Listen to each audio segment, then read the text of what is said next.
Some breaking news now to tell you about a break in the case of one of Cleveland's biggest unsolved murders. Yeah, this is big breaking news here. I-Team reporter Ed Gallick is in the newsroom with all the details. Ed, what do we know? Well, we're learning of charges and an arrest in the Aliza Sherman case back in 2013. This mother, this nurse, went to see her divorce lawyer in downtown Cleveland, ended up getting stabbed. Surveillance video only showed someone in a costume going away from the scene. For 12 years, the case has been unsolved. Now an indictment and an arrest. The suspect, turn off the phone here, a lot happening at this moment. The suspect, Aliza Sherman's attorney, the man she had gone to see that day. So we're still learning more about this. This was just filed and the arrest just happened today. But after 12 years, one of the biggest unsolved mysteries in Cleveland, now looks like there might be some justice. And Ed, this is something we know the family has been trying to keep alive, and people have been wondering about this. So just to reiterate the largeness of this news, they think it was the attorney that she was going to see. That's who's been arrested. Right, and remember, this attorney also had faced unrelated charges earlier for setting off smoke alarms, fire alarms in courthouses. So he actually got convicted in connection with that, not with this case, but now facing charges in this case as well. She was stabbed 11 times. None of her personal items were taken, so it was never really thought to have been a robbery. So hopefully this is able to give the family one step closer to finally having closure after all these years, Ed. And so much more to work on this. In fact, I-Team reporter Peggy Gallick has been at the Justice Center working on this. We'll be hearing more from her shortly, finding out more all afternoon here on Fox 8. All right, Ed Gallick live in a newsroom with a major break in a years-old case. Ed, thank you. Investigators now believe they've solved the mystery behind the suspect in the big disguise. 2013, Aliza Sherman went downtown to meet her divorce lawyer. She ended up stabbed to death. Now, 12 years later, Cuyahoga County prosecutors have indicted Gregory Moore. The lawyer Aliza had gone to meet. The indictment says the shadowy figure was an individual who was either Moore or an unnamed co-conspirator, and the killer stabbed her over 10 times. Did you call her that day and tell her to No come comment. down? Do you feel bad about what's going on? Were you prepared for her trial? 2016, the I-Team confronted Gregory Moore. He later pled guilty to charges tied to calling in bomb threats to local courts. Now, county prosecutors blame Moore for the death of Aliza Sherman. They say the motive, he didn't want to start a trial in the divorce case. This goal was designed to be achieved by causing Aliza Sherman to be unavailable due to serious physical harm and or death. Friday, even after the filing of the charges, the I-Team found state agents still investigating. Their Bureau of Criminal Investigation gathering evidence at Gregory Moore's home, even going into the backyard to search. The indictment says on the day of the crime for 3 hours, Gregory Moore disconnected his phone from the cell phone network. That way, records would not track his location. Meantime, investigators say after the murder, Gregory Moore kept texting Aliza Sherman, even though he knew what had happened to her. He was at a relative's residence. U.S. Marshal Pete Elliott tells us the marshals found Moore near Austin, Texas. What can you tell us about trying to track him down? Was it difficult? Was he hiding? Anything like that? No, he was not hiding. You know, we've been on this for a little while.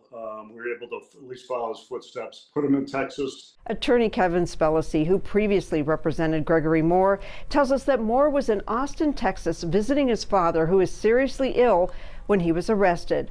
Moore is being held in jail, and Spellacy tells us that family members are cooperating with authorities. Now, the lawyer accused of murder to avoid a divorce trial will come back to Cleveland to stand trial. Peggy Gallick. Ed Gallick, Fox 8, I-Team.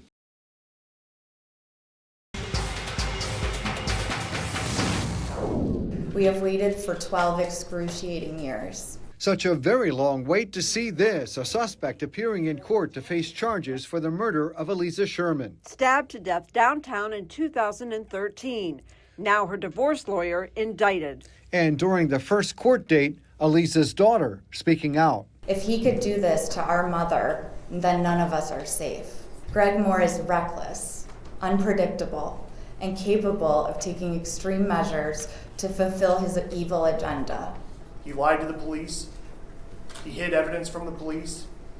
He got rid of the phone that he used. Cuyahoga County prosecutors told the judge after all this time, they have proof to convict Gregory Moore. Investigators have said Moore did it to avoid going to trial on the divorce case because he wasn't prepared for that. And prosecutors say the evidence against Moore also shows Aliza Sherman's husband did not do it. And he has lived for 12 years amongst us with everyone believing the husband did this, and that's not true. Prosecutors say they have evidence that Moore planned the crime and tried to cover it up, even pointing out to 21 minutes of missing video from cameras that should have captured the crime. How do you prove he didn't do it based on the evidence they've laid out?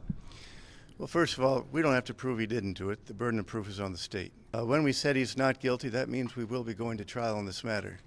This case will go to trial. Defense lawyers already talking about clearing Gregory Moore. I know for a fact that some of the information that they just stated is not true, and we'll be able to prove that very easily at trial.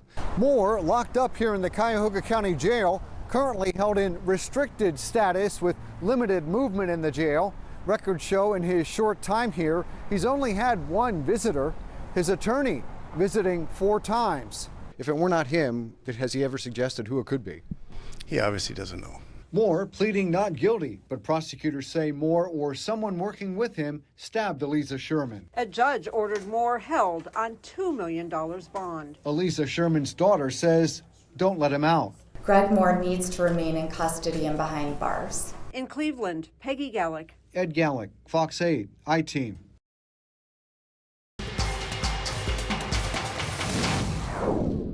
Fox 8 I-Team. What do you have to say for yourself? The I-Team waiting as the accused killer goes home for the holiday. Gregory Moore just set free on bond. Released now on the weekend, all of America celebrates freedom. Moore recently indicted for the murder of Aliza Sherman downtown back in 2013. What happened on that day? Serious charges, you're an accused killer. We want to give you a chance to tell us why. Moore represented Aliza Sherman in her divorce case. Cuyahoga County prosecutors say he killed her or set her up to be murdered because he was not ready to go to trial on the divorce case. Were you prepared? Was that the whole reason why this happened? We have waited for 12 excruciating years. In May, Aliza Sherman's daughter spoke out at a court hearing. Here, Moore faced endless questions walking out of the Justice Center, didn't answer. A man identifying himself with the bonding company escorted Moore away. Moore released on a $2 million bond. Court records do not show he'll be under any kind of court monitoring. Listen back to Aliza Sherman's daughter. If he could do this to our mother, then none of us are safe. Greg Moore is reckless, unpredictable, and capable of taking extreme measures to fulfill his evil agenda.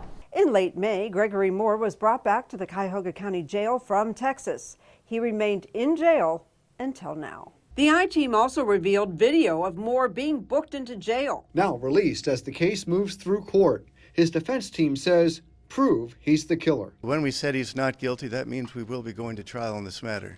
This case will go to trial. Gregory Moore leaving the Justice Center now, but court records show he's due back there in a matter of days for a pretrial hearing. But this case may not be over for a very long time. The trial date now set for next March. Mr. Moore, what would you like to say to the victim's family? Again, Moore pleading not guilty, but he and his lawyers will have to answer many of the questions he faced here.